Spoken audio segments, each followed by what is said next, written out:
nosso horário já está avançado, mas é um assunto mais de interesse do agente de pastoral familiar. Então, leia do artigo 72 até 84, vocês vão ver muita coisa sobre paternidade, sobre aborto, sobre licitude, de muita coisa, com uma ótica da igreja.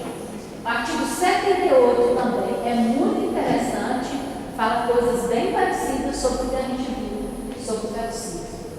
Então, a gente vê, né, que quando a escolha pelo planejamento familiar, através do método natural, a abstinência na relação do período fértil da mulher é entendida de modo positivo, como ganho, e não como perda. Então, a gente que é usuário do método, a gente não pensa que no dia da fertilidade você vai vestir aquela pior camisa que você tem toda furada e vai virar para o canto dormir. Porque é neste momento que você vivencia o aspecto primitivo do casamento. É neste momento que você volta a namorar sem contato genital. Então, o casal, ele reaprende a viver essa sexualidade dentro da castidade. Olha que coisa maravilhosa. Se o silêncio faz parte do diálogo, silenciar na relação do casal é encarar como pausa, como preparação para viver melhor e mais intensamente a relação, quanto possível no contexto do método natural, para evitar contratempos. E olha que eu já ouvi isso, gente, não vou nem citar onde, mas eu já ouvi isso de gente por parte da igreja, falando assim, mas esse método, ele para um homem que é caminhoneiro é complicado. Porque o homem viaja a semana inteira, ele fica fora de casa um punhado de dias. Quando ele chega em casa, essa mulher está fértil, ele não pode ter relação, como é que ele vai arrumar? Aí eu vou te dar a resposta agora no congresso. Esse padre maravilhoso que estava lá, que o padre Nath, vocês vão ver a foto dele daqui a pouquinho, ele estava falando que ele é canadense e ele hoje trabalha numa ilha no Canadá, chama Nova Veneza, e lá tem pouquinhos habitantes, 1000 e poucos habitantes, tem muitos pescadores. Então ele conhece essas histórias de casais que utilizam o método e que os homens ficam no alto mar por mais de 6 meses.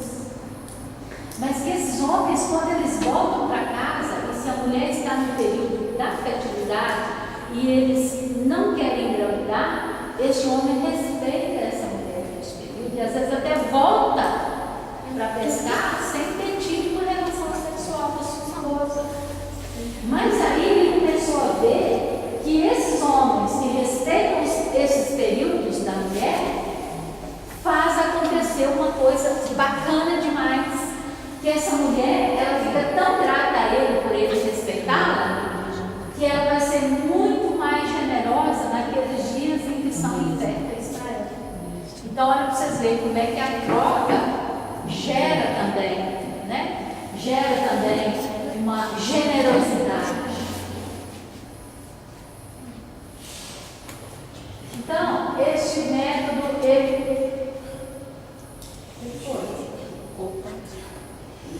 ele tem um monte de coisa boa, né? Que ele promove na formação de um lar, né? É só coisa positiva, né? Aí, na década de 50, eu vou falar rapidamente só para a gente não perder tempo, tá? Então, o Dr. John Billings, ele era um médico neurologista. E a doutora Evelyn Billings, que era a esposa dele, era uma médica pediatra. Eles se juntaram a um médico endocrinologista, que não era nem católico, ele era metodista, o Dr. James Brown. Ele estudou profundamente os hormônios femininos. E ao Dr. F. Odegaard, que era um obstetra, mas também não era católico, era anglicano. E ele estudou os diversos núcleos que são produzidos pela mulher durante o seu ciclo. Então eles se juntaram, formaram uma equipe, e no ano de 70, na década de 70, eles concretizaram esse longo estudo clínico, né? E conseguiram fazer os primeiros embasamentos sobre o método.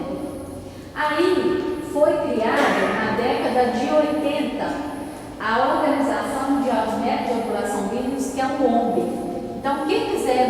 informação sobre o método, ele já vem, é um site que já vem até traduzido, se você clicar na bandeirinha do Brasil, já vem todos os textos, as informações sobre o método. Então, essa organização, ela rege o método bíblico no mundo inteiro. Ela foi criada na Austrália, e essas, eu tive a honra, né, de estar ao lado delas, agora nesse congresso, as duas diretoras da ONU Internacional, a UNEI, o padre Hatch, né, que é esse padre que desde 74 ele vem difundindo o método Billings, e hoje ele é o conselheiro espiritual da ONU Internacional. Então, mais embaixo, hoje o atual presidente da Semprafan, que é o médico Dr. Henrique, e a sua vice-presidente, a Heloísa Pereira, que os dois estão à frente da Semprafan, que é o órgão que rege o método Billings no Brasil. Só voltando aqui para vocês conhecerem essa mineirinha de Viçosa, que é a irmã Marta Silva Belli, que ela é que trouxe o método Billings para o Brasil. Ela que fez os primeiros estudos, as primeiras experiências com as mulheres, e aí vem uma frase da irmã Marta: ai do mundo que fosse os loucos, porque às vezes a gente que opta pelo método natural é taxado de louco, e às vezes a gente dá um de louco mesmo. Mas é bom demais ser louco, eu diria para vocês. É bom demais. E aí a nossa logomarca, né, do nosso núcleo da Diocese de Cabira, Coronel Fabriciano, que hoje está sediada em Patinga, né, o CEDEV, que é o Centro de Defesa da Vida. Nós fomos oficializados como núcleo em maio de 2012. Hoje nós temos 4 instrutoras e os atendimentos são realizados na paróquia onde nós moramos, que é a paróquia Nossa Senhora Aparecida, no Iguaçu, no bairro Iguaçu. E a Kiara pertence à comunidade Deus Existe, e a Kelly pertence, ela até é fundadora da comunidade Amigo de Jesus.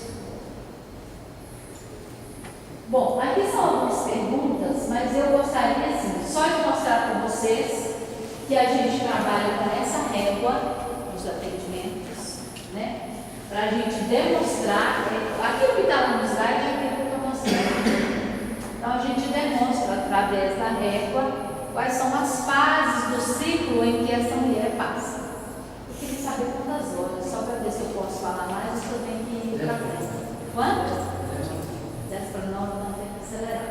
Então a gente utiliza muito essa régua lá em Patinga, em todo o núcleo a gente utiliza essa didática de ensinar as fases do ciclo que uma mulher passa, utilizando essa régua. E aí a gente tem o PDI, que é o padrão básico de infertilidade de uma mulher, que é um período que antecede a fertilidade.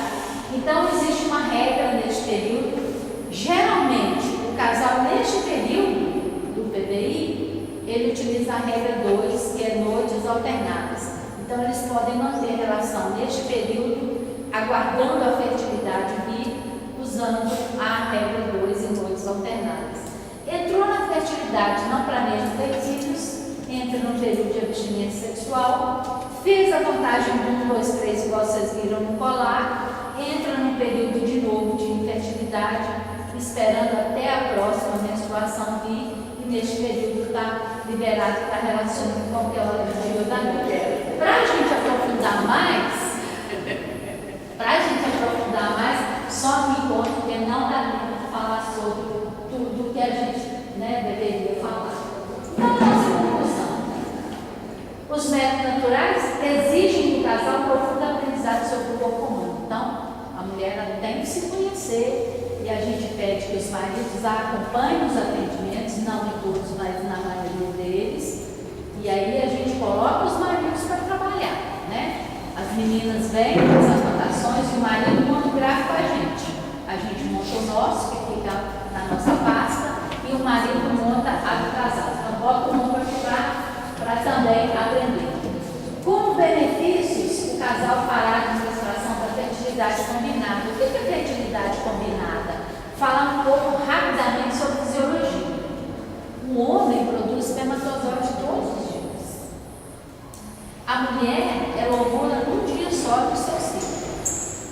Só que o homem pode dizer que ele é fértil todos os dias, porque ele não pode fecundar cuidar da sua esposa em todos os dias do ciclo. Então, o que acontece? Uma fertilidade combinada. Quando esse casal planeja ter filhos, conhecendo o corpo como eles conhecem, eles sabem que naquele dia em que a mulher ovulou, vai haver uma combinação das duas fertilidades e dali vai gerar uma outra linha de filho. Então, é isso que eles fazem, né? A combinação da fertilidade. Descobrirá que este conhecimento trará informações sobre a saúde da mulher. Então, o gráfico, ele mostra para nós, instrutoras, possíveis doenças que essa mulher talvez tenha e nem saiba. Então, através das descrições que essa mulher traz diariamente, a gente já sabe, como instrutora, montar um gráfico hormonal. Então, pelo que ela descreve, a gente sabe, subiu o estrógeno, baixou, subiu a progesterona, baixou. Existem patologias que só por um hormônio que tende a subir e não baixa, ou outro que demora demais para baixar, a gente já consegue encaminhar essa mulher no médico e já antecipar alguma coisa, ou pedir para que ela peça ao médico algum exame, porque o seu gráfico conta que algo de errado está acontecendo. Então, ela consegue fazer essa administração da saúde. Favorece a participação do marido nessa questão importante, gratificante e humana, proporcionando uma vivência plena da cumplicidade, porque tem que ser cúmplice os dois. Engravidou, não é culpa só da mulher, não. É os dois que fizeram juntos, né? Então, é essa cumplicidade. Contribuindo para a melhora do relacionamento do casal e formando famílias cada vez mais saudáveis, tanto no plano físico, espiritual e amoroso.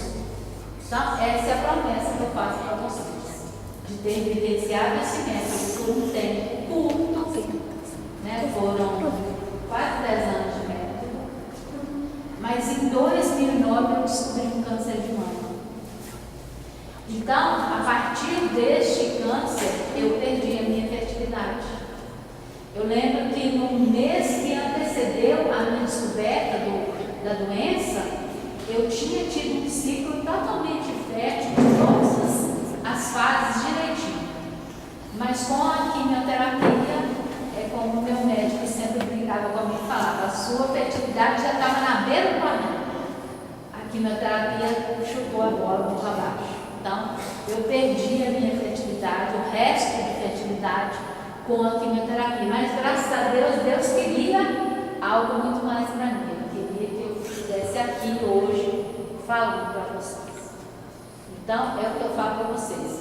A gente não tem a certeza das coisas, mas quando a gente passa um tempo e vê o que aconteceu para trás, a gente entende muitas coisas que talvez hoje a gente não entenda, né? Então, a mensagem que eu deixo aqui para vocês é essa. Tem dúvidas sobre o método? Procurem, pesquisem, estudem mais, né? Existe esse livro aqui, que é um livro bacana demais, porque ele não fala só sobre o método Billings, ele fala sobre os outros métodos e cada malefício que cada um promove. Então, é um livro muito interessante para quem tem vontade de se aprofundar. E quem escreveu ele foi justamente a doutora Evelyn Billings, juntamente com outra médica, a doutora Anne Leschenberg. Eu tenho aqui, se alguém interessar e quiser adquirir, é um livrinho que a gente vende lá no CETEP, lá no Núcleo. Então, todo casal que começa o atendimento, eu quero me informar um pouco mais, então eu adquiri esse livrinho, que são as primeiras informações sobre o método Billings, bem básico, uma linguagem bem simples. Esse livrinho custa R$4, eu tenho alguns aqui, se alguém interessar, podem me procurar. Agora eu estou aberta a pergunta, pode só batinar à vontade. Eu queria saber, quantas mulheres podem optar por esse método? Porque os ciclos são muito variados, né?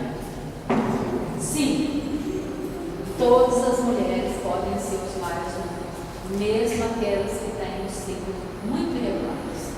Eu era uma delas. Eu menstruava muito poucas vezes durante o ano. ciclos muito regulares, e hoje, quando eu pego um gráfico que se parece muito com o meu, eu diria que se naquela época eu tivesse as informações que eu tenho hoje, eu saberia que eu seria uma forte candidata no câncer de mama. Por causa do meu gráfico, que ele mostrava para mim, hormonalmente falando, as minhas irregularidades, né? O que eu tinha de errado. Hoje eu entendo o que eu tinha de errado. Então, é totalmente possível que qualquer mulher, com qualquer tamanho de ciclo, mesmo aquelas que estejam na amamentação ou na pré-menopausa, seja usuária. Tranquilamente. Mais algum? Um questionamento que eu queria fazer com você. Eu comecei a fazer aquele seminário no Espírito, né? Até usei aquela expressão lá do coronel lá, aquela série, né? Prepara que eu vou te usar, né? A gente pensa o seguinte, eu já vi muitas palestras como isso aí, principalmente quando são novas, que não sabe mais falar muito, né? A gente percebe que eles são casais assim, novos, bem colocados na vida, família. A pergunta é a seguinte, como falar desse tempo para a família que está sendo muito, né?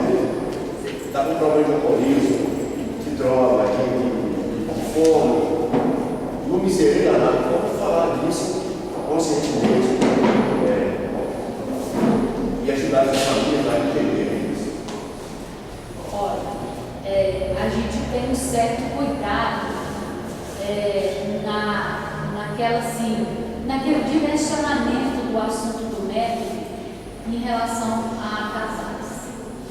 Muito se fala, muito se questiona para nós, por que a gente não leva o método para a rede pública, para os postos de saúde, por exemplo, né? Então, a nossa grande preocupação é que o casal, ao abraçar o método, ele deve ter pelo menos uma religiosidade. Não adianta eu querer disseminar o método para um casal que ele não tem um embasamento espiritual sólido. É muito difícil.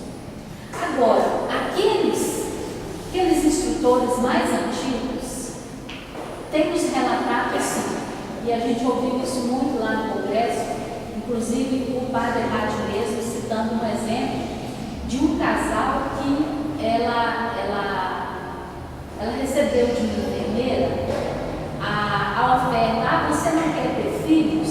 Então eu vou te dar a pílula. Aí uma irmã de caridade, conversando com ela um dia, falou assim: você não quer ter filhos? Então, ao invés de oferecer a pílula, eu vou te ensinar o método de Deus. Mas ela virou para a irmã e falou assim: irmã, eu tenho um grande problema, meu marido é alcoólatra. Aí ela falou assim: então nós vamos ter que trabalhar uma outra parte. Você, nos períodos em que você estiver fértil, você vai dar um jeito de sair de casa. Porque o marido dela, quando estava bêbado, era justamente nos momentos em que ele estava alcoolizado, é que ele mais procurava por essa mulher. O que ela fazia? Ela combinou com o filho mais velho: você fica vigiando, na hora que seu pai estiver chegando, você me avisa que eu vou cascar fora. Eu vou chegar só depois que ele já estiver na cama comigo. E aí, o que aconteceu? Eles foram passando esse período da fertilidade em relação a ele fugindo dele, sem ele saber. Consequentemente, ele viu assim que quanto menos ele bebesse, mais apta para o ato sexual ele estaria. Ele foi enxergando que toda vez que ele chegava em casa bêbado, ela não estava lá, ela já tinha escapulido dele. O que ele começou a fazer? Ele começou a diminuir a bebida para ele chegar em casa lúcido e eles terem um ato sexual. Consequentemente, esse homem conseguiu abandonar o alcoolismo através do método natural. Mas isso é fácil? Isso não é fácil. É um desafio muito grande, exige muita sabedoria por parte de quem está à frente conduzindo como instrutor do método. Não é possível, mas é um desafio muito grande. Se eu chegar a vida, pegar a gasolina,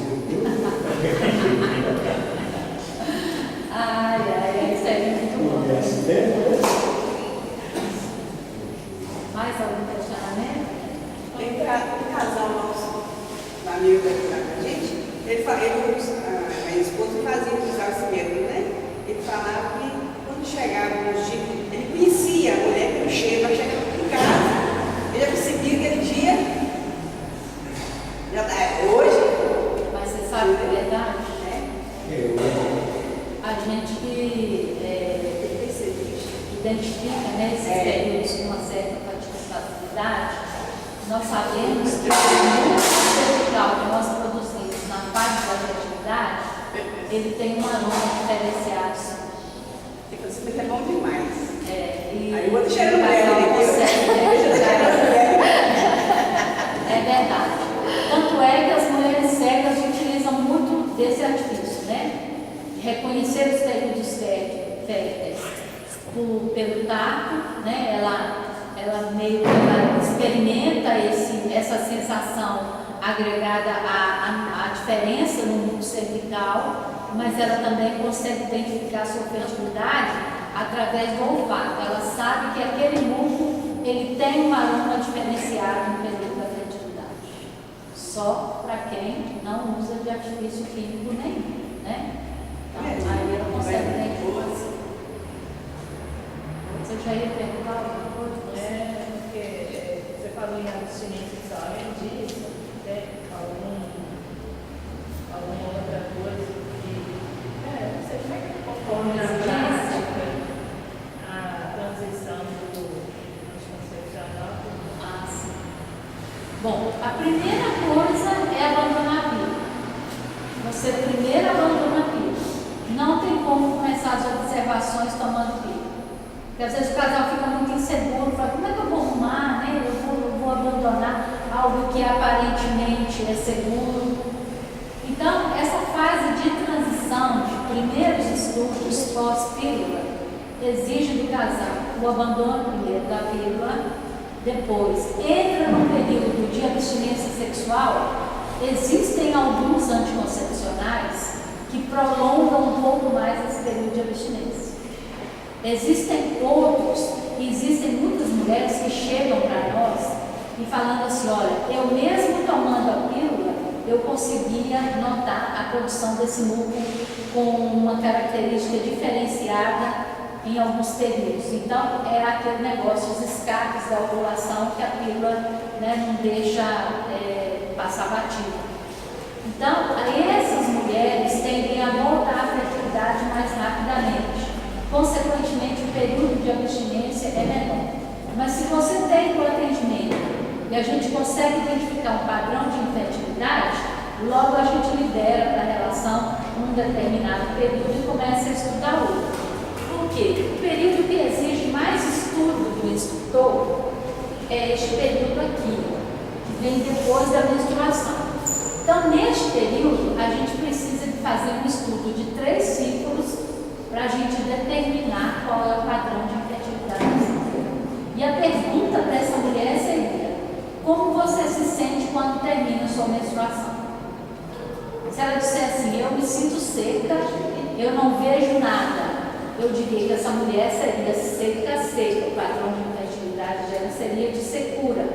Automaticamente essa mulher utilizaria clozete. Se a resposta dela fosse eu me sinto seca, mas eu visualizo algum tipo de muco, que tem uma característica de infertilidade.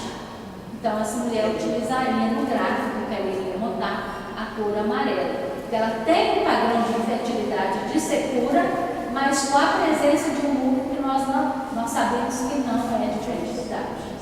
Então, se esse padrão, se ele fica sem mudança, a gente entende que a partir da mudança começa a fertilidade dessa mulher. Então, identificar isso nessa fase de transição, principalmente a fertilidade, demora um pouquinho. Então, a gente precisa estudar essa fase por 3 ciclos e a gente libera para a relação nessa fase de impacto. E aí o casal fica 3 ciclos em abstinência neste período aqui.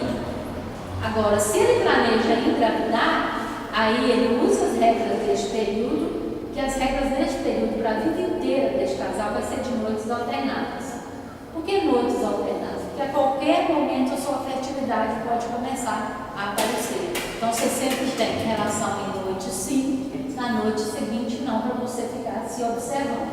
Voltou à infertilidade? Não, eu ainda não estou fértil.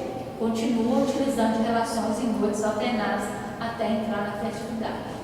Já as regras para cá é diferenciado.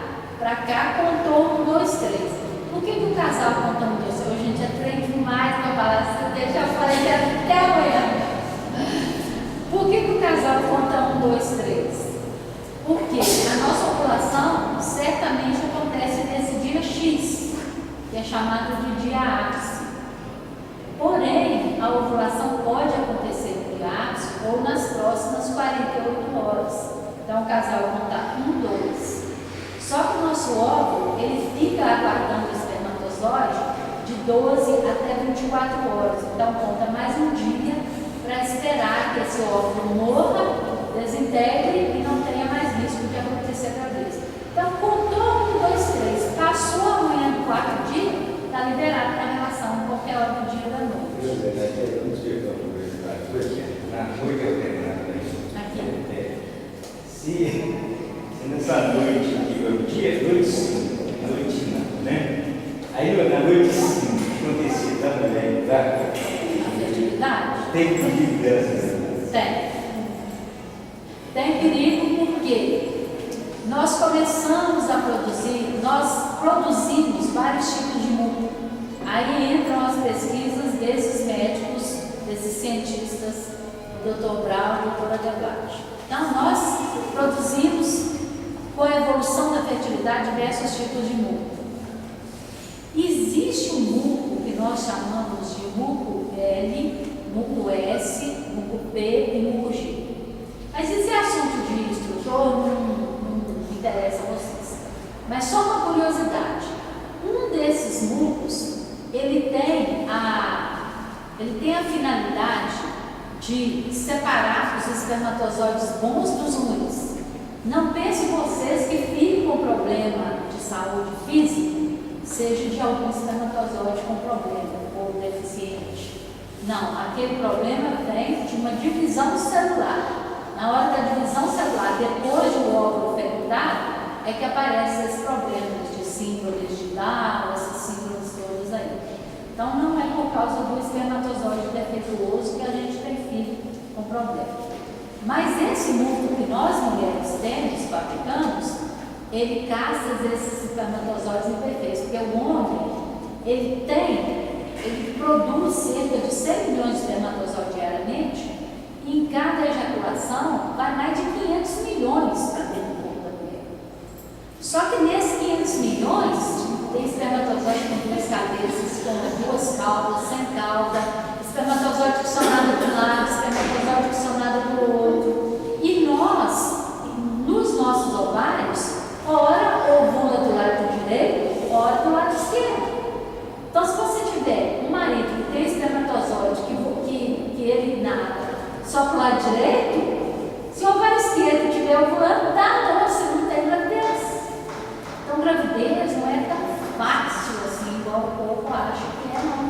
Existem inúmeros problemas, mas voltando à sua pergunta, ele caça esses espermatozoides perfeitos e esse muco S alimenta alguns espermatozoides sadios dentro de umas reentrâncias que nós temos no nosso corpo uterino chamadas cervix.